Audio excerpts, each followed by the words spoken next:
আগামী ২৮শে জানুয়ারি কলকাতায় শুরু হচ্ছে ৪৮তম আন্তর্জাতিক বইমেলা, চলবে ৯ ফেব্রুয়ারি পর্যন্ত। সল্ট লেকের করুণাময়ী বইমেলা প্রাঙ্গণে মেলার উদ্বোধন করবেন পশ্চিমবঙ্গের মুখ্যমন্ত্রী মমতা ব্যানার্জি। এবারের বইমেলার থিম কান্ট্রি জার্মানি। শুক্রবার কলকাতার দ্য পার্ক হোটেলে আয়োজিত সংবাদ সম্মেলনে মেলার লোগো উন্মোচন করা হয়। প্রতিবারের মতো ৪৮তম আন্তর্জাতিক কলকাতা বইমেলায় অংশ নিচ্ছে যুক্তরাজ্য, যুক্তরাষ্ট্র, ফ্রান্স, ইতালি, স্পেন সহ বিভিন্ন দেশ।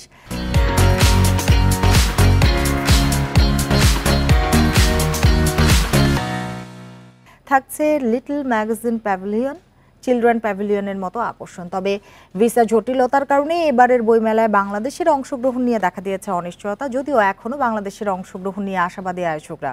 গত বছরও ৩,০০০ বর্গফুট এলাকা জুড়ে ছিল বাংলাদেশ প্যাভিলিয়ন।